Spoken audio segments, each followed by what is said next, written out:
Welcome back to Vikes with Mike.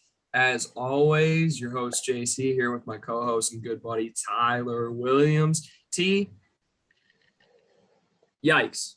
Man. Yikes. That's all to say. Let's just get right into it. Your Minnesota Vikings fall to 1-3 after hosting the Cleveland Browns and Kevin Stefanski. Just an overall really rough day. There is not a lot here to be happy about. And you know what's hilarious about it too is I could easily come in here and be all optimistic right at the beginning, just like our first drive. But then I would stall out, just like our team. So let's just start right there on offense, like it seems we tend to. So final score is obviously 14-7. First drive of the game, you drive down the field. Look perfect. Score a touchdown. Then it turns out that Kirk, you stepped over the line of scrimmage like by a long shot. Right. And you can't do that.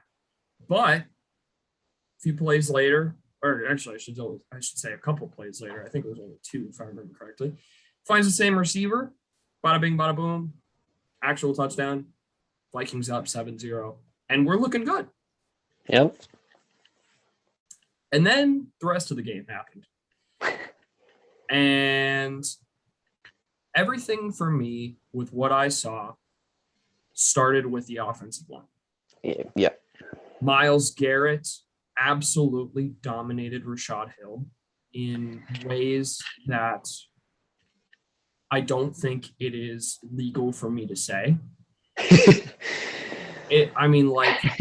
That's a perfect way of describing it. Yeah, it just manhandled him. Yeah. As far he as made I'm him look like a little kid. Let's just say that. Yeah, right. Yes. And as far as I'm concerned, and I think we can get into this a little bit later too, but I'm going to just say it right now so you can get your mind thinking about it. I want to see Christian Darrisaw against Detroit. Oh my God, yes. Yes, you have to put Christian Darrisaw in. Yep. You have to this week. Absolutely. Especially against Detroit. I mean, you got to get them these reps. I mean, this team isn't very good, especially on their defensive line. I've said that before on this podcast. Their defensive 100%. Line is specifically not very good. Get them these reps in an NFL game, man. 100%. And we'll get more into that when we start previewing Detroit here. Right. But overall, the offensive line didn't look great. There were also quite a few penalties, whether or not some of those were arguable. There were some penalties on offense that killed drives for us. And again, it's kind of like week one. You're not going to be able to win these games when your defense puts you in a situation to win these games if you keep shooting yourself in the foot. Kirk Cousins did not look like the MVP candidate that we were hyping up last week. He looked like a scared little boy out there. Dalvin Cook re-injured his ankle, apparently, from what I heard. I don't know. Hopefully it wasn't super bad. Hopefully he just kind of felt a tweak again and basically told the coaches like, hey, maybe to play it safe, I shouldn't go more. But Alexander Madison didn't blow me away like he did last week, only averaged 2 yards a carry on 10 carries. There's so much to get in here. Kirk Cousins throws his first interception of the year. Yeah. Lots to talk about here on the offensive side of the ball. Wide receivers did not win their routes consistently. And then, yes, just so I can say it and people don't nag me about it, there was a missed call for defensive pass interference on the last play of the game. But so what? Your defense played well enough that this Minnesota Vikings team, after what they showed on the first drive, should have beat this team by like 28. If they would have just kept rolling, it should have never came down to tying the game on the last play. But yes, of course, NFL officiating, get your act together. That's absolutely horrible. And Thielen would have caught that ball had he not been tackled in the end zone. Yeah. Even my guy, Tony Dungy, was out there tweeting on Twitter, basically saying, I can't wait to see what NFL officiating has to say to the Minnesota Vikings. So did Florio. Absolutely horrible call. Well, yeah, Florio is a freaking he's a bit of a homer. He's either too much of a homer or not enough of a homer at different times, depending on how he's feeling. Yeah, some of his stuff is just out of proportion, but yes. But what are your thoughts on offense? Let's break down certain aspects. Yeah. Obviously, I've brought up a lot. Just give me what you're thinking, T. Cleveland's defense. I got to give them props. They did take away our running game, which is our number one thing on this offense. They completely 100%. Took that away, and they just put our offensive line in bad spots. When you're putting this offensive line in third and longs, it's just not going to end well, especially with a good pass rush like Cleveland.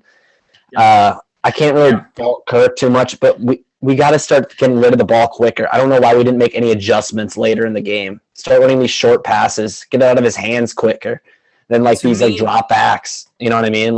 Yeah, absolutely. Here's what I saw. An adjustment.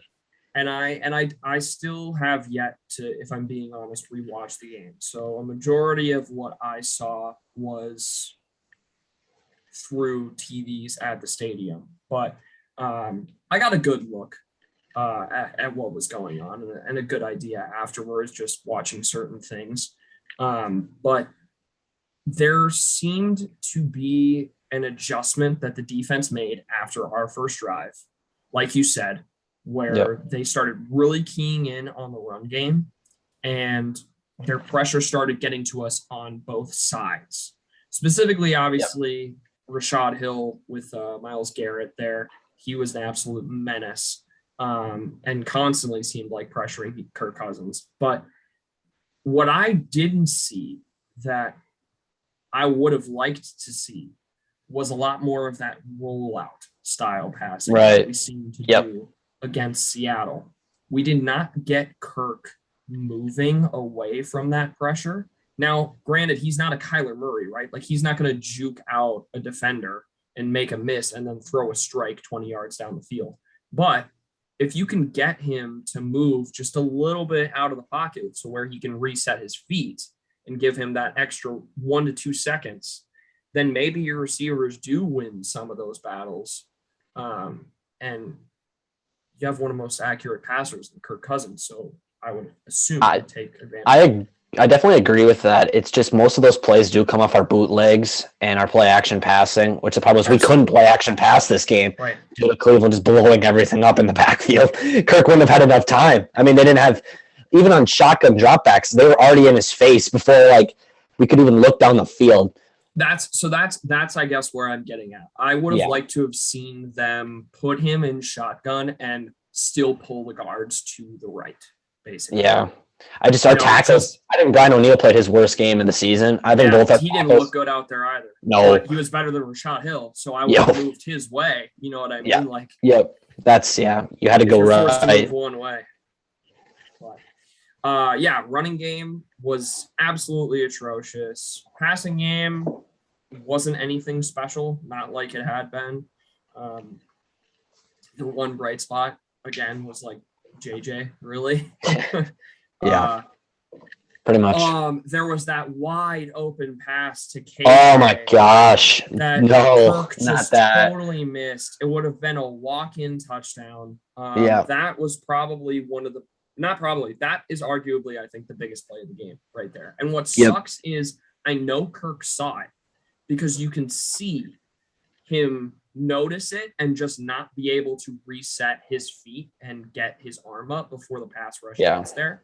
So in that regard, I get it, but I think he was scared of the strip sack. But also KJ won that route from the beginning. He was open. Even there was nobody near him before Kirk saw him. So it is a matter of Kirk needing to make that read a little bit quicker as well, because he did have a split second where he had a different first read. And then I think he might have even got to a second read before he saw KJ and tried to reset and get there, but took the sack. So that was rough, really rough, because that puts you right back in the game, in my opinion. Momentum swing. Oh, yeah, definitely. Easily. That's a game-changing play. But this offense had by far its worst game in a very, very, very long time. And it's hilarious because we're coming off of a game where Mike Zimmer himself even said that it was the best offensive performance. Yeah, that's just so typical Vikings. That's just so typical Vikings. It really is. Consistency has always been this team's biggest issue, I think, under Mike Zimmer. And that's where a lot of people have what I would call a just argument for us maybe needing to move on from Zimmer. However, I don't think that just because you have a just argument means that it's necessarily correct in every single situation. You can argue something that's correct in some situations and is just, but that isn't necessarily enough to actually get him fired, if that makes sense. Yeah. So I want to calm down all of the Kirk haters, all of the Zimmer haters, because I think you really genuinely have to, like you said, give the Browns defense a lot of credit in this game. Because there were just times where they were purely winning the play. The Vikings were set up in a way that could have attacked them really well, but they just got to the quarterback faster. They got to the ball faster. Just to paraphrase it, they were completely dominant and better than us on the defensive line, which ultimately lost us this game. So, yeah. Right. Yeah, it's like what Vikings fans have basically been saying for the past, forever. Since back when film was like grainy and, you're playing football and going out there and trying to kill the other person across the line of scrimmage, back when the Vikings were feared. We just have not had a good offensive line in so long. In so long. And we're going to continue to suffer until it gets fixed. So Christian Darrisaw needs to come in next week. And again, he has to. When we preview Detroit here. Any other thoughts that you have on the offensive side of the ball? Just two quick thoughts. The batted balls are back. The Kirk batted balls are back yet again, and I'm frustrated about that. Absolutely. That's just the pocket collapsing on him, which pisses me off, and it's got to stop. It's the pocket collapsing, and it's also, it's an issue that Kirk's always had, but I feel like in a lot of those situations, he's throwing these laser beams.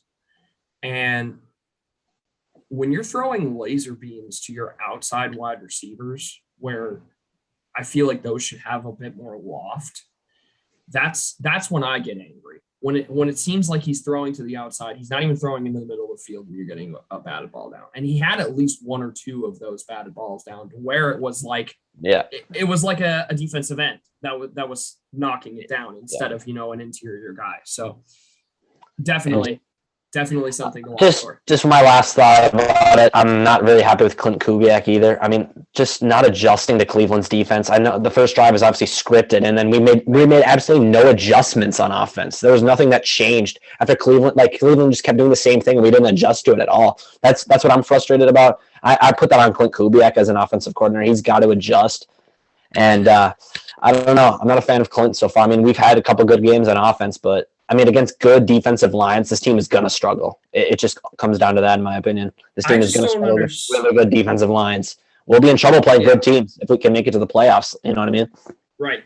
Yeah. We can make all these excuses, right? That you've lost to a team that seems to be good this year in Cincinnati. One of, if not the best teams in the NFL in Arizona. And now the Browns, who are obviously in that top of the AFC talk, but those are the type of caliber teams that you're going to meet in the playoffs. So if you can't beat them now, why should we believe that you're going to beat them later? Exactly.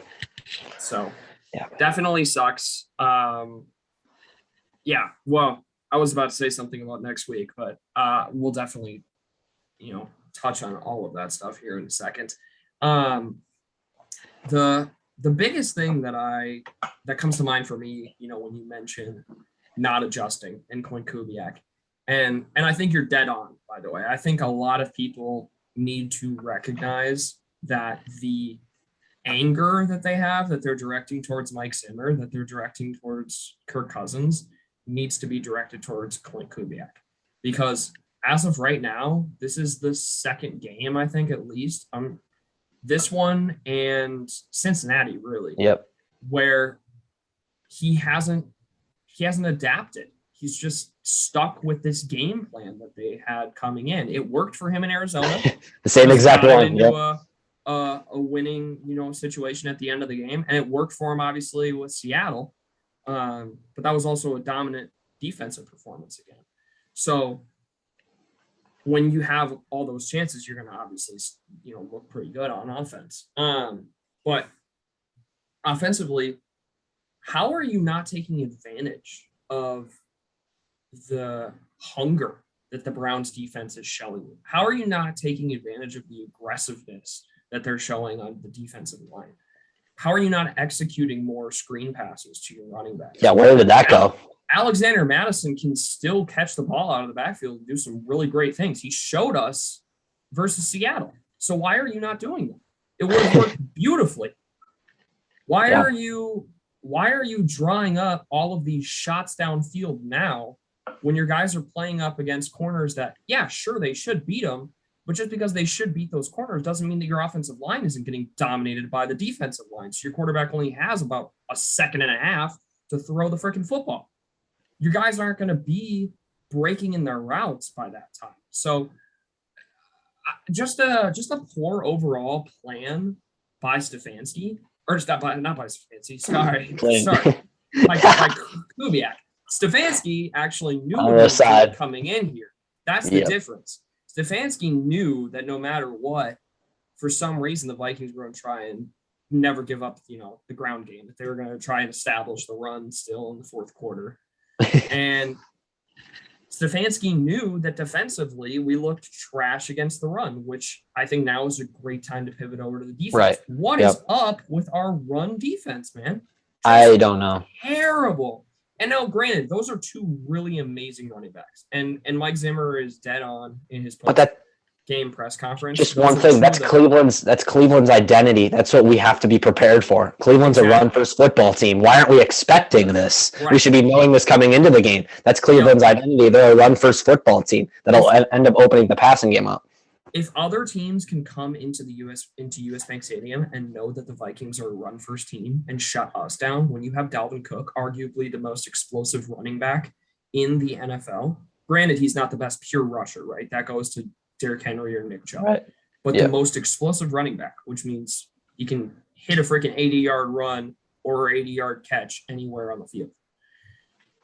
How are you, as the Vikings, not going to take that stance against the Browns when you know that they have Nick Chubb and Kareem Hunt out of the backfield? When you know that a guy like Kevin Stefanski is going to work in different ways to try and get the run game going, because Baker Mayfield, as he proved again on Sunday, is not a good quarterback. I mean, the Browns could have beat us by way more than what they did had Baker hit just a couple more throws. So, he sailed a ton of balls. It was bad. Yeah, absolutely atrocious. But that's the thing, right? Your defense, whether or not he missed on those plays, they gave us a chance. Right, they gave us a chance. It was a horrible job on the run defense, and that needs to get fixed. But other than that, I don't have a ton that I can say, as far as negatives on the defense, because they held one of the best offenses in the league to only 14 points. Whether or not Baker whiffed on a few throws. And who's to say, Baker's not whiffing on those throws because of a defensive scheme that they're drawing up, right? Maybe Baker's getting confused in one of his reads, and who knows? I'd have to watch the film a little bit closer. But I'm just very, very sick and tired of the Vikings playing amazing on defense one week and amazing on offense the other week, and not realizing that it's not against the rules to play well on both sides of the football. It's no complimentary football. There's just none. Just sad. There's none. Yeah. Absolutely sad. Yeah, it really is. Well, what are you going to do about it? I mean, we can sit here and discuss all of this stuff, but this is the first loss that I feel like we truly deserve thus far. I feel like when the clock strikes 0 at the end of this game, we deserved to be 3-1 right now instead of 1-3. Yeah. So it's tough. If I look back, I think I did have this as a loss for us when our schedule predictions came out. I don't know if you did or not. So in that regards, it's like I went into this game kind of knowing we were underdogs, but something about the energy during the game, all that stuff goes out of the window, you know? You see the position that the Vikings were in and the fact that they were given many opportunities to go out and win this game in front of our home fans against a really fantastic team to go back to 2-2 and, you know, get to 500 facing Detroit at home to potentially go up a game. And now instead you've dug yourself a deeper hole. You're at basically the same spot that you were last year. They got to get their act together, man, or else it's going to be. They put themselves in a fire sale. I mean, soon. This Detroit game's a must win. You have to win it. Like, oh my gosh, dude! If we lose this Detroit game, its season's done. Week, it's over. It's over. Absolutely over.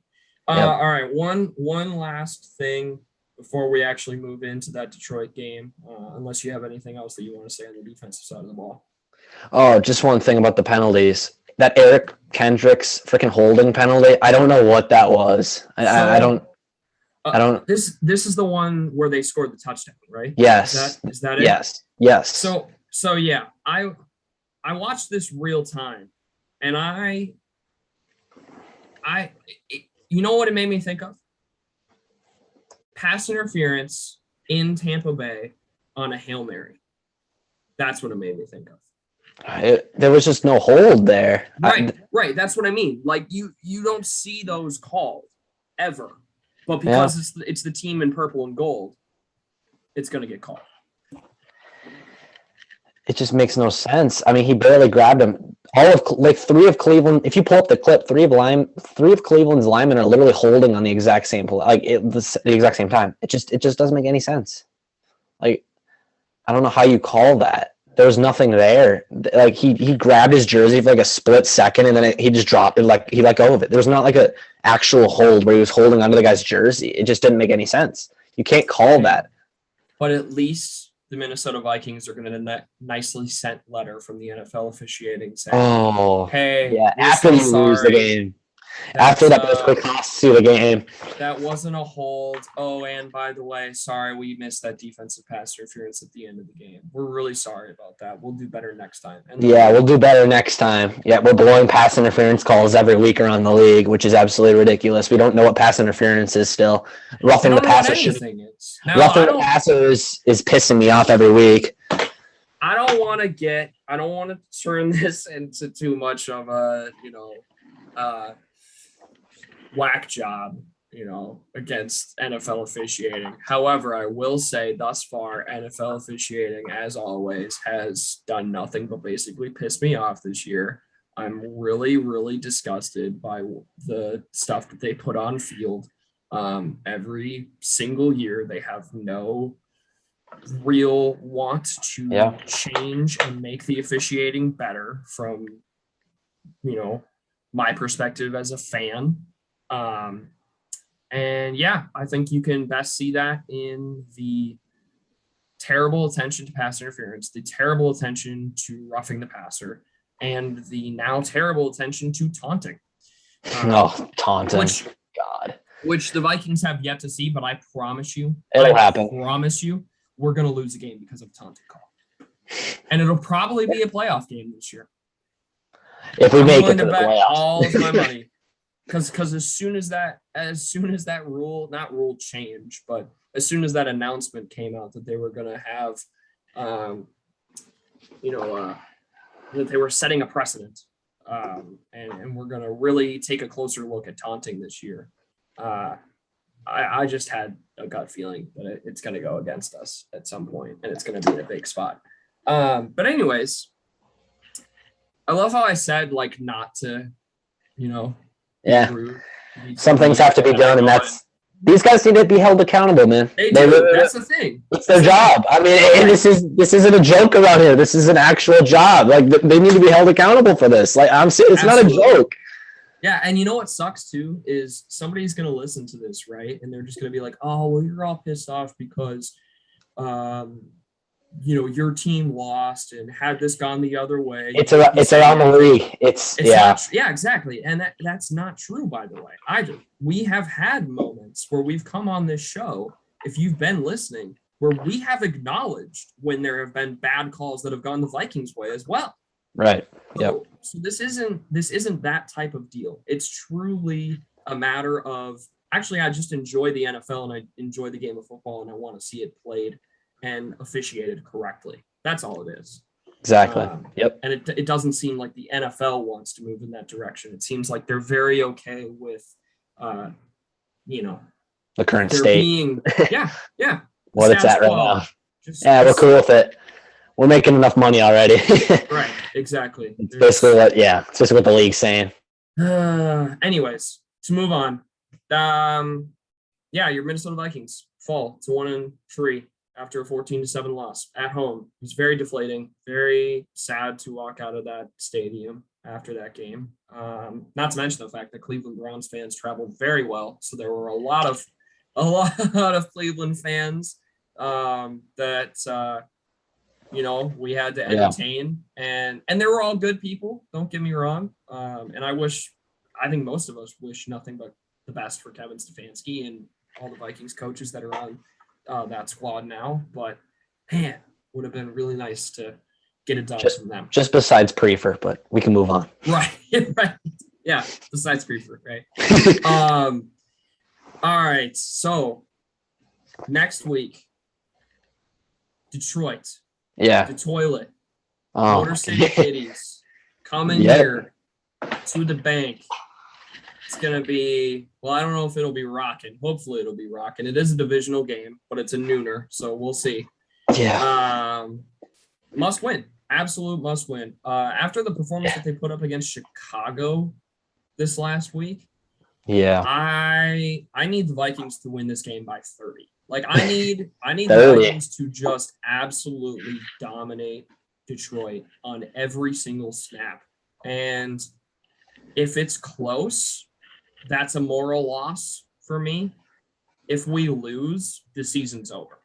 Like, exactly. I know that Overreaction Monday was yesterday, #Pat McAfee Show. But there you go. But absolutely, this is a must-win. So with that being said, Tyler, what is the key to winning at home against Detroit this Sunday? What is the key to winning the game? Well, don't sleepwalk into this game. Don't think Detroit they're 0-4, but don't just give them this game. Don't just give them free things. Don't let Jared Goff have a clean pocket. Don't let him find open receivers. The defense needs to play well. They need to continue what they've been doing because I'm not worried about the offense. I think the offense will have a fine time putting up points. This Detroit defense isn't very good. We know that. They've gotten lit up every single game. But the defense needs to play well. They can't come into this game just giving. See, okay, but here's the thing with what you're saying, right? Dan Campbell, head coach of the Detroit Lions, has said that the offense is going to keep running through DeAndre Swift. So we already talked about it. This run defense is what needs to get fixed. That's the big thing, in my opinion. That's so you got to watch for that because Jared Goff, he's a pretty good quarterback, but they don't have many wide receiver, and many air weapons. Yeah, you got a TJ Hawkinson, but that's really going to be, I think, your biggest situation or biggest area of focus is going to be shutting down DeAndre Swift on the defensive side of the ball. And I don't know, man, there's something about this game. It just seems like a little bit of a trap game. Like, I know you said you're not worried about their defense, but I mean, I'm not. I'm worried about our defense. Yeah, but I appreciate that, but we held the Browns to 14 points and still had a pretty abysmal time against the run defense. I think if we can hold the Browns to 14 points, we might be able to shut out Detroit. The thing that I'm worried about is if the play calling on the offensive side of the ball for us is just as bad, that we might somehow make Detroit's defense look good. You know what I mean? Like, because this offense should be a top 5 offense, but sometimes they show up like they're the 32nd. Well, here's the thing. I think this is a wake-up game for the offense, so I think they'll actually show up. I think it's this defense that's going to sleep just because they had a good game this week. And now they're playing Detroit. They're like, oh, we can take them a little bit lightly, take a foot off the gas a little bit. And I feel like they're going to give Detroit a little bit more than they should. Yeah. Yeah, and I hope we're both dead wrong about this gut feeling, right? Like, I just hope the Vikings come in as if they were playing the freaking Kansas City Chiefs, man. Like, you come in and because it's still an NFL team, right? And any given Sunday, exactly, it always applies. So they need to come in. They need to feel the energy of the fans at US Bank, because I can tell you right now, Detroit fans are not going to travel nearly as well as Seattle and Cleveland fans have traveled. That stadium will be mostly filled with Vikings. Not that it hasn't been the last couple weeks, but still. The big thing here is going to be, can the offense score a ton of points, and can the defense consistently stop this offense from scoring? Because I don't know, man, there's just something to be said about these Mike Zimmer trap games. Like, I feel like we've seen it before, and I tell you what, if we lose this game, then it's done. That's right. That's when, for me, the noise starts to become a heck of a lot more than noise.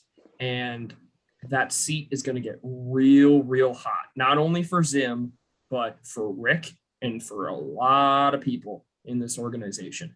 It's going to start burning if we lose this game. So, Zim, I know you're not listening, but you need to bring your freaking A game this season. Set a new NFL record for, points won by. So, yeah, man, I don't know. That's really all I have to say about the Detroit game, because there's not a whole lot. For me, the key is going to be, can this offensive line rebound from such an atrocious game? You're coming in, you're going to be playing at home against a not great defensive line, so you should be able to. And is Christian Darrisaw going to see snaps at left tackle? I think that he should. He definitely should. Yeah. He was healthy enough to play last week. He got in on the PAT. He blocked during that. And he was a full participant in practice all of last week. So I think he'll hopefully be a full participant again. He'll be eligible to play, and Anthony Barr should also be back and playing in this game. He better too. What I'm going to say regarding apparently that he expects Barr to play. So. Yeah. What I want to say regarding Darrisaw is, you drafted this guy in the first round. He was a stud left tackle out of Virginia Tech. He was. It's time to use him. You know what I mean? Absolutely. He was a first-round pick. They did this crap with JJ last year. I know Darrisaw was hurt, but they did this crap with JJ last year. He didn't play in those first couple games. It's time Darrisaw gets his turn. Well, here's the thing too, right? Like, why would you not want to put him in now against a pretty bad defensive line? Get his momentum confidence built up. His confidence built up, and then keep him in there against Carolina, who, again, doesn't have an amazing pass rush by any means, but they're slightly better than Detroit. So another confidence booster. And then you go into the bye week. You give him time to work on his fundamentals. You give him time to play against guys like Danielle Hunter and practice a little bit more and really get a feel for what it's like to play on this offensive line and enjoy some rest. And then you come out of the bye week with hopefully a guy who really understands what his job is there at left tackle. And that's a big time game, prime time against Dallas. So yeah, exactly. It's going to be amazing. Halloween. Can't wait to break that game down. Anyways, before I get too ahead of myself, what is your score prediction for this Sunday? My score prediction for this Sunday, it's going to be a little bit closer. I think this, I don't know. The line is like 7.5 right now. It's tough. I think the Vikings win this game. I'm just going to go 27-17. Okay. I think we give up some points to Detroit. I think our offense just does enough. This won't be a pretty game by any means. I think it'll be like the game we played the Washington football team. Maybe not as bad as that from 2 years ago. I think we played them on like a Thursday night.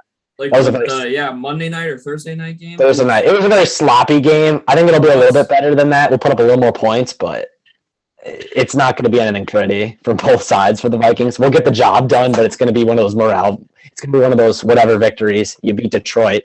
It is a divisional win, but it is you're 2-3, whatever. You got to move forward. Carolina the next week. All right, that's a good prediction, but it's not my prediction.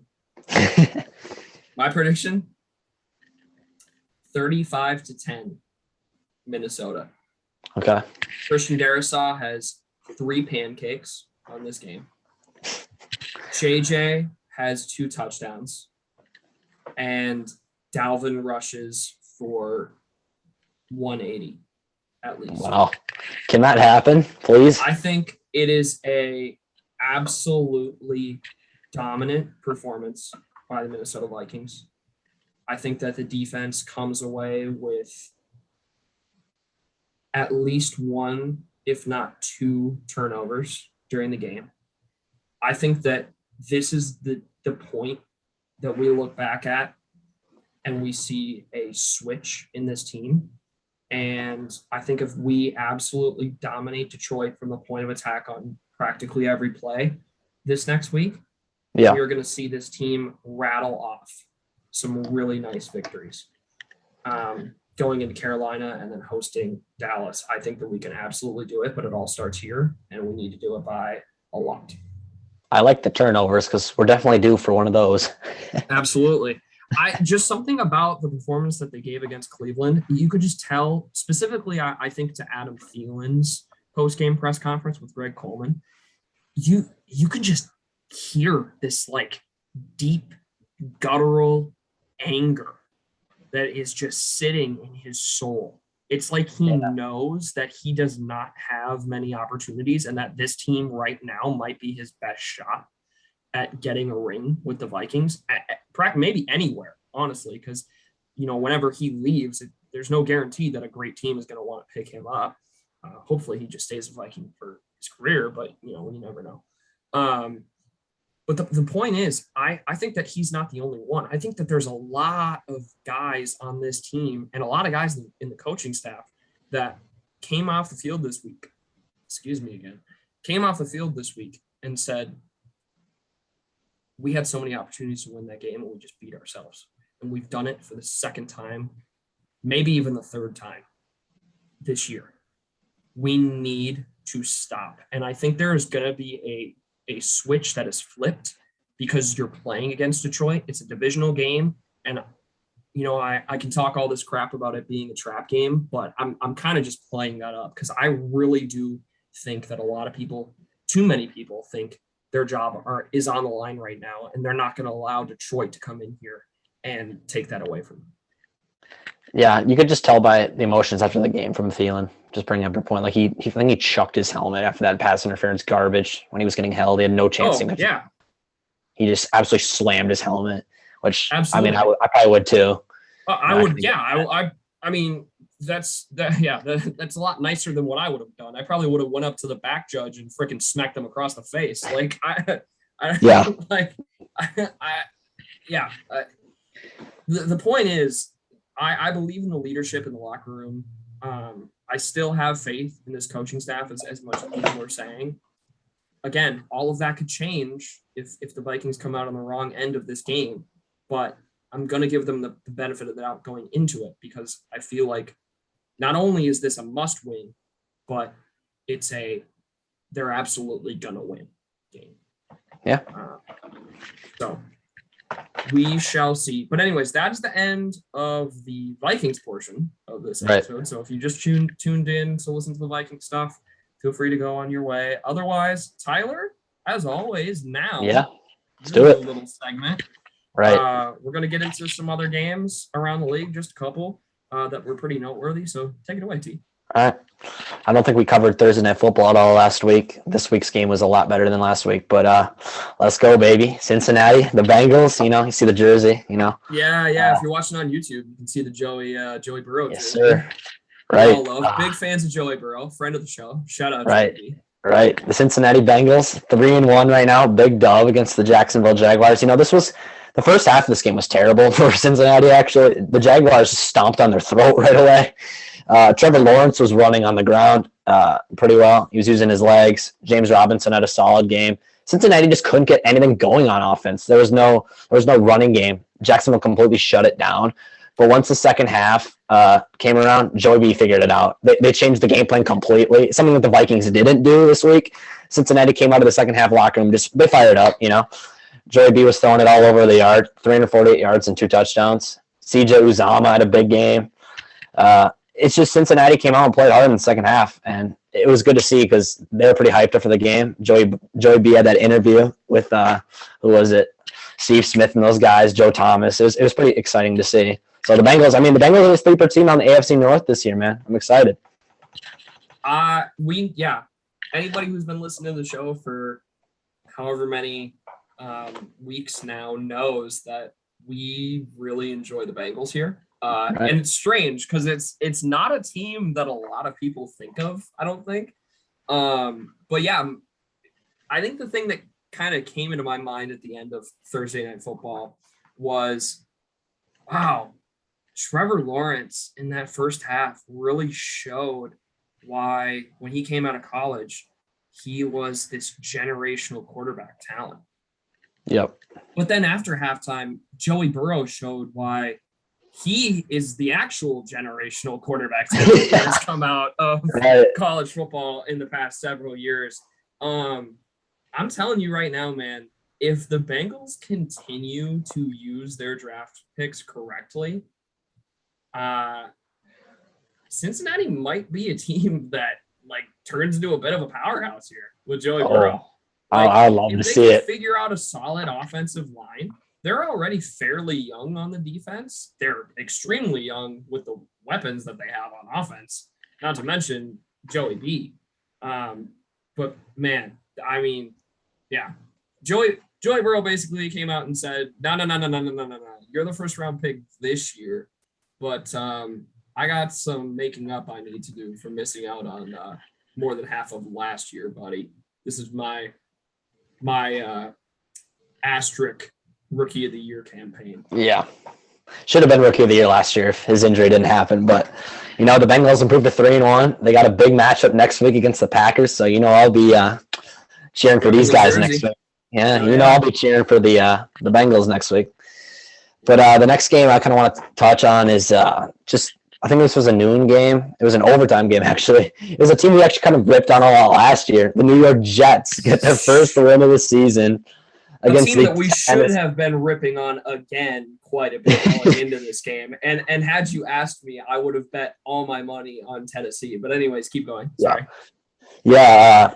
Robert Saleh got his first win as a New York Jets head coach, which is crazy. Zach Wilson Zach Wilson had a good game in the second half, though. He balled out. First half, he struggled a little bit with accuracy, but then he came back in the second half, played really well. Derrick Henry pretty much had to carry this Tennessee offense on his back. With Julio Jones and A.J. Brown out, there was really no pass. They had a passing game because they were forced to throw, especially late in the game. But then no really receivers to throw the ball to. Derrick Henry had 33 carries for 157 yards, man, and a touchdown. That's nuts. That's what he did in college and high school, every game. But he didn't get usually as many carries like that in the NFL. They usually try to take the workload off him a little bit. But, I was shocked. I would put all my money on Tennessee too, but I think that having A.J. Brown and Julio Jones out really cost Tennessee in this game. It made their offense kind of one-dimensional, in my opinion. So the Jets took advantage of that. I think if you have just one of those players, Tennessee wins probably by 14 points. Right? Yeah. But that's the thing in the NFL, right? Nothing's guaranteed. Nobody's guaranteed to show up, and the Jets, lucky for them, these two wide receivers didn't, and they took great advantage of it. And I hate to say it, it's probably going to be their only win of the season, at least I see. Right.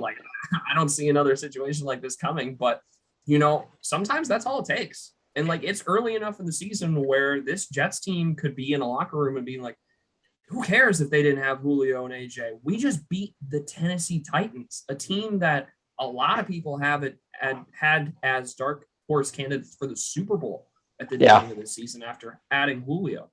So, exactly. Great game by New York. Zach Wilson was my third ranked quarterback in this last year's draft. I really liked Trey Lance as my number one, and then obviously Trevor Lawrence, and then Zach Wilson. So I think that the Jets have a great quarterback in him. It's just, can they figure out how to build around him, unlike what they did with Sam Darnold? Because Sam Darnold is showing now in Carolina who he is and who he was, and the Jets missed out on that, I think. Yeah.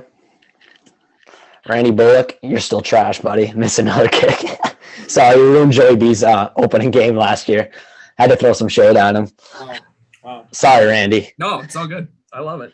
But let's tune to the game that everybody in the NFL was talking about this week. Literally all the ads around the NFL this week was this game. There was no talk around any other games. It was all this. Literally all this. Tom Brady's return to Foxborough, New England. The Bucs the most fun I've had watching an NFL game that was the Vikings in years. Yeah, the ending was typical Brady fashion. But no, it was raining the entire game, kind of a sloppy mess kind of a game, but it was fun to watch. I mean, the defenses were battling. Mac Jones looked pretty good in this game. He looked great. I think he looked a lot better than Tom Brady in this game, to be honest. He did. He did. Mac Jones almost won this game for New England, basically, which is awesome to see. I mean, I've ripped Mac Jones, so I mean, hey man, he's proven it. I'm happy for him. Mac Jones actually did win this game for New England, just like Kirk Cousins won the game for the Vikings against Arizona. It's just that kickers lose games for teams. Yeah, I don't want to be too hard on Nick Folk. I mean, that's like a 56-yard field goal in the rain. I mean, that's not an easy make. He got there. He was there. It was there. Just doink. It's still his job, and he had enough leg to get there. So you can be a little analytical there. It's okay. If you would have went just a little bit more right, we would be talking about Tom Brady still not beating every team in the NFL. Yeah, just one more thing before we move on from this game. Pretty good football game. I got to shout out Antoine Winfield Jr., though, of course, with that interception. Another big play for the kid. He's making plays in the NFL. You got to respect it. I'm happy for him. Yeah, and the fumble, Forced a fumble. Yeah. He's a monster, man. The kid's making plays, dude. I know. Should be in purple. Should be in purple. Absolutely. Jeff Gladney, my booty. Oh, God. Not him. Anyways. I don't want to hear that name again. Let's move on to Monday Night Football. Last night's game. Your second favorite team, the Las Vegas Raiders, just decided they had the home field advantage, apparently. Dude, they just decided not to show up. This game hurt me almost as much as the Vikings game did. Like that should tell you how rough of a week this has been for me football wise. I'm so happy that the Gophers at least won. Like, right, bro. I don't know what to say. Anyways, keep going. Sorry. Obviously, the Las Vegas Raiders played the Los Angeles Chargers last night on Monday Night Football. I don't know what that rain delay, whatever.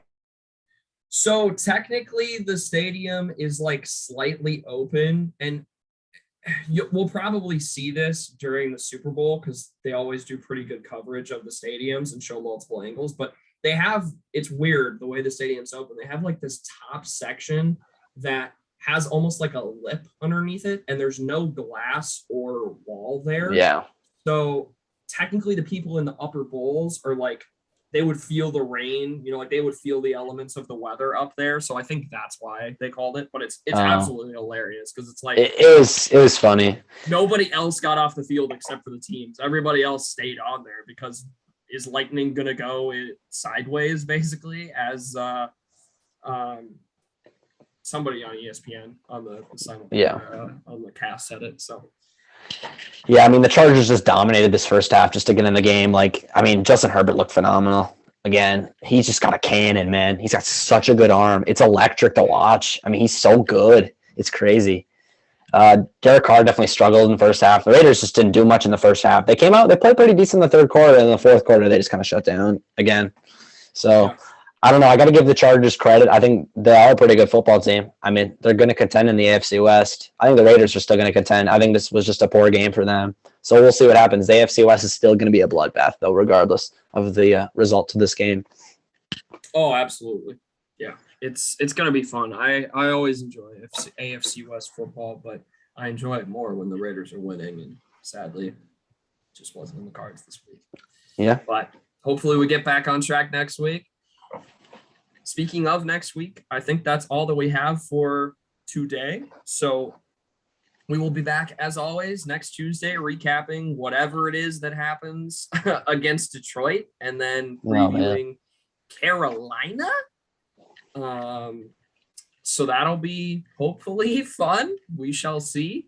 We'll also be, again, finishing every episode with another segment, just like T did, where we break down a couple games around the NFL, the most exciting ones, or any ones that we have specific thoughts about.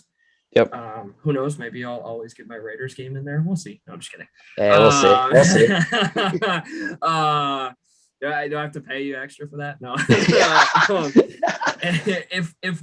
If you guys enjoyed listening to this episode, we highly recommend that you check out our website, www.vikes.mike. We have all of our episodes archived there, so go and watch those. We're also on YouTube. If you're listening, you can watch the show on YouTube. We have it uploaded there as well. Follow us on Twitter. Follow us on YouTube. Follow us everywhere and interact with us. We enjoy, when our fans reach out. We actually had a couple comments on YouTube video. So I love that engagement, guys. Please keep it up. Support the podcast in any way, shape, or form that you are willing to support. With that, it's on to Detroit. It's on to the Motor City Kitties, and we better freaking dominate, man. I know I am stoked. We have to win. I know a lot of Minnesotans are stoked. I know the bank is going to be absolutely packed, and it's going to be rocking. Can't wait to see Goff in Honolulu blue for the first time. So hopefully we see him on the ground quite a bit. But thank you guys so much for listening. We will see you next Tuesday. And as always, Skol.